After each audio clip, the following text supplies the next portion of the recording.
1, 2, 3, 4, 5, 6, 7, 8, 5, 7, 9, 9,000. 1, 2, 3, 4, 5, 6, 7, 8, 9, 10,000.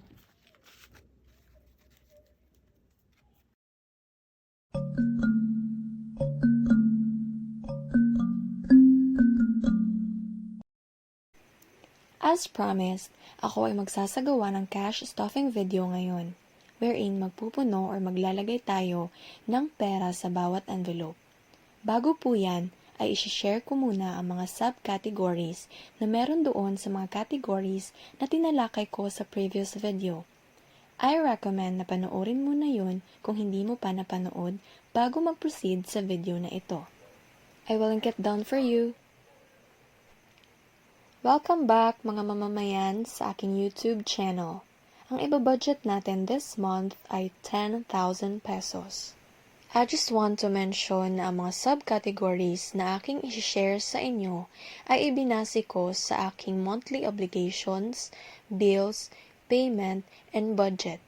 Maaring magkaiba tayo, maaring magkapareho tayo, dahil magkakaiba tayo ng priorities sa buhay. Sa bills or fixed expenses category, ito po ang nakapaloob or mga subcategories ko dito. Water bill, 150, electricity bill, 300, Wi-Fi, 400, gas for cooking dahil yun yung ginagamit namin sa bahay, 300, pag-ibig loan, 500, SSS contribution, 600. Maaari na po nating ilagay ang mga due dates or deadline ng monthly bills na ito para hindi po tayo mapatawan ng penalty at makabayad tayo on time. As I mentioned sa aking previous video, I'm a single young adult. I live in my extended family, so hindi po ako magbabudget sa rent or bills for my child or own family which are inaasahan kong baka binabudget mo. It's still good though to have my budget as your basis. So variable spending or variable expenses ko naman, I have monthly allowance for working and schooling, 1,500, groceries, 2,000, toiletries, 500, going out or eating out, 300. I'm working full-time and I'm also schooling part-time. If that makes sense, ang hirap maging adult. For sinking funds, I have tuition fee for second sem, 1,500.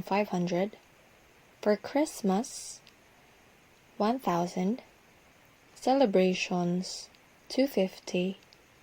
Concert ticket or tickets, 700. Ang mga subcategories sa sinking funds ay ang mga importanteng bagay na pinag-iipunan ko at mga plano ko in the future. Maaring mabawasan sila or maaring madagdagan depende sa aking goals. Importante sa akin na makaipon ng tuition fee para sa second sem dahil it is important for me to finish my master's degree. I still have 1 year or 2 years to finish and hopefully, #fingers crossed. Na makagraduate, of course. It is also important for me to save for Christmas because that's the only time that I splurge for my family by giving them something. That's just once a year. So I take it as an opportunity to give them something. Para naman sa celebrations, pwede dito yung mga birthdays or celebrations, anniversaries na magre-require sa'yo na bumili ng regalo. So it's best na meron kang at least naipon para pangbili. Hindi naman siguro araw-araw may birthday yung family or loved ones mo, 'di ba? So makakaipon ka talaga. And lastly, para sa concert tickets, my favorite artist is currently on world tour and hopefully baka makabalik siya sa Asia next year or next year. So it's better to have savings para sa concert tickets or any expenses sa trip ko na to. Kung goal mo naman na magbakasyon sa mga lugar na gusto mong puntahan next year or next year or kailan na gusto mo, idagdag mo na yan sa sinking funds mo. Kung kayo po ay nagtataka bakit hindi ko sinali ang aking savings or emergency fund, hindi ko na po siya sinali sa 10,000 pesos dahil na-secured ko na po siya gamit ang 20% ng aking monthly sahod. Anywho, maaari mo na ring ilista kung iilang 1,000s, 500s, 200s, 100s, 50s, or 20s ang kakailanganin mo para sa pagpupuno ng iyong mga envelopes. So, ilan kaya yung kailangan ko sa kada denomination ng bills? Water bill, isang 100, isang 50. Electricity bill, isang 200, isang 100. Wi-Fi, dalawang 200. Gas, isang 200, isang 100. Pag-ibig loan, isang 500. SSS contribution, isang 500, isang 100. Monthly allowance for work and school, isang 1,000, isang 500. For groceries, dalawang 1,000. Toiletries, isang 500. Going out or eating out, isang 200, isang 100. Tuition fee for second sem, isang 1,000, isang 500. For Christmas, isang 1,000.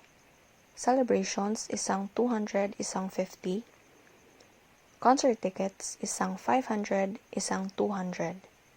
So, dito sa 200 or 100, magva-vary ito kasi minsan hindi available yung 200. So, baka mapunta din siya doon sa 100 na bills. At ready na po tayong magpuno or mag-stuff ng ating envelopes. As you can see, gagamitin na po natin yung 4 na cash envelopes na ating ginawa as DIY sa last video po natin. And on the other side po, I also have my, very, makita mo lang talaga yung material sa home. And recycled po siya. This is actually an old desktop calendar na tinupi ko po. 2018 pa po yung year na yan. Tinupi ko lang po siya and then nilagyan ng mga subcategories ko. Pero this few months, parang naiba po yung mga subcategories ko. So, yung iba po sa mga subcategories ko sa mga envelopes na dito banda is hindi ko po siya mapupunuan kasi hindi po siya applicable sa aking budgeting ngayon. So, ayun po.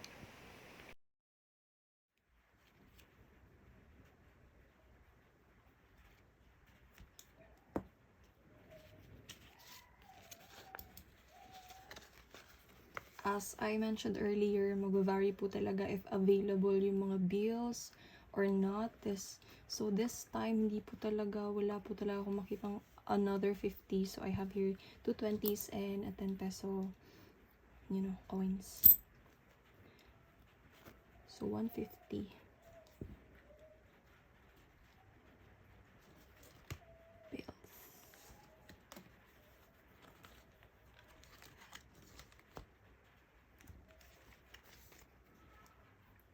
Electricity is still under bills po.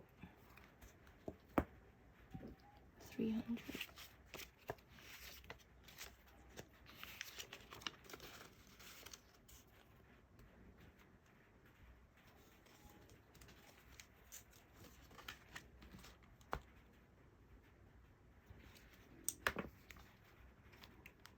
Wi-Fi is still on bills.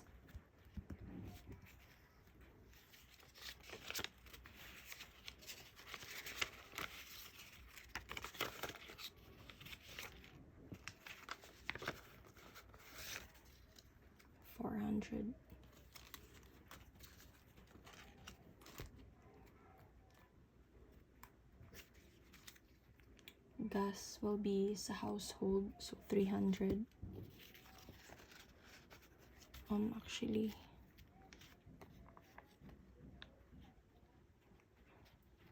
I will change this to hundreds po.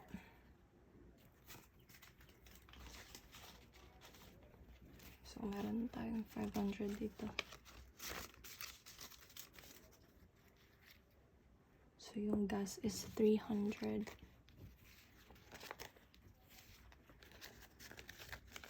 Tapos, household.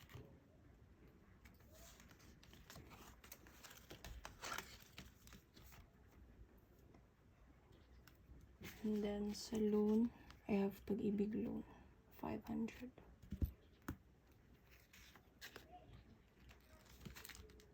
Sa loan.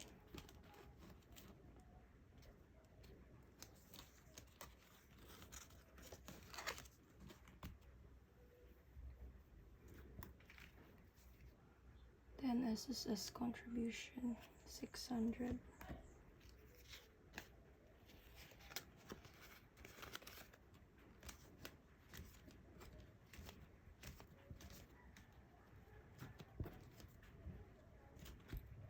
So, loan ko na lang din po. Ay, no. Ito.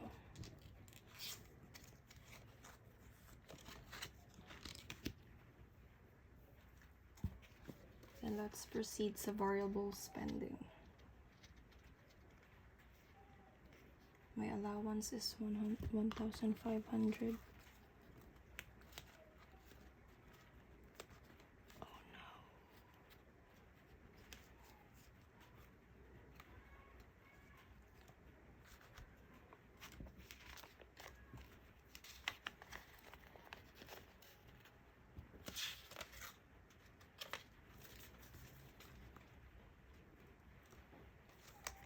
I will put this sa ortho since not applicable po siya.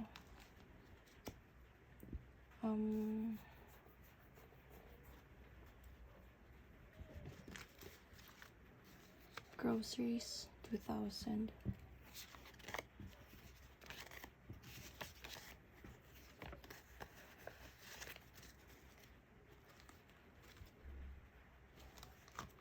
Household,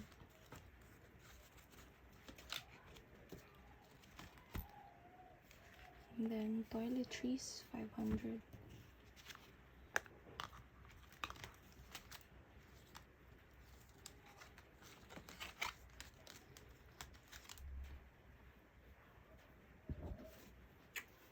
Going out or eating out, 300.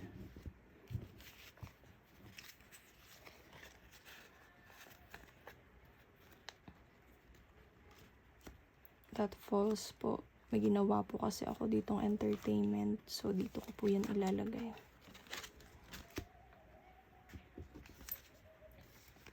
Then, tapos na po tayo dito.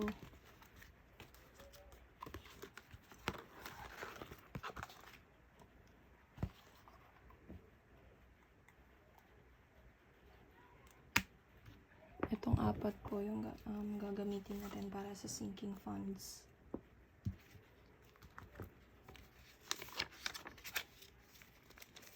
Tuition fee is 1,500.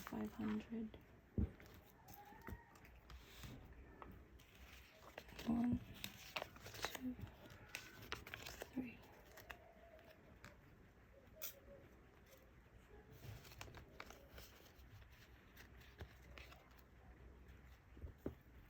For Christmas, 1,000.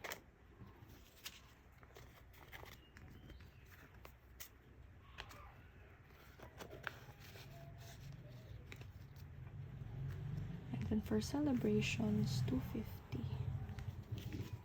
2. And then ito po. Kasi, di available yung 50. Actually, yung DIY envelopes po natin ay matibay po. It can hold coins, actually.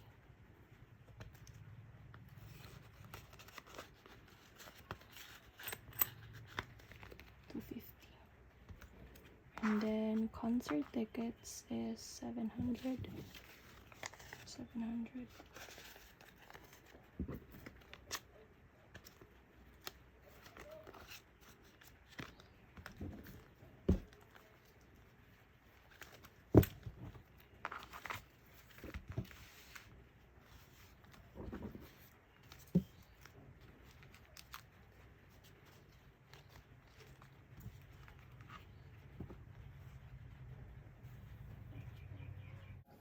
I recently got a phone po from Smart. Postpaid plan po siya and that will be included po sa June budgeting natin since June po magsa-start yung payment ko doon. And whatever po na video will be hashtag shot on iPhone dito po sa channel ko. And I actually have an unboxing video with that. So, ililink ko na lang po sa description or anywhere po na mag-a-appear dito sa taas ng video. This mini fan is so cute. Hindi po siya mapandarin because it's low bat. Well, anyways, just a quick update po. I was just recently hired as a content creator sa isang New York company and I can't tell you enough, but I'm paid $2 per hour. That's equivalent to $80 per week. So, weekly na po yung dadating yung ating blessings. So, do you want me po ba to film my weekly budget since looks like mahati po siya into 4 cents 4 times po tayo sa sahod. And yung binudget po natin is applicable po sa May since yun po yung nakabudget ton. And then I will have a new budgeting since mag-a-adjust po tayo sa June na budget and spending na mga subcategories natin. Do you want po ba yung weekly video or once a month video wherein ipunin ko na lang yung weekly sahod and then I will stuff those subcategories, baga isahan po. Let me know in the comments po below and thank you po sa panunood. Ingat po. And whatever you're going through with your life, you're doing great because you're alive.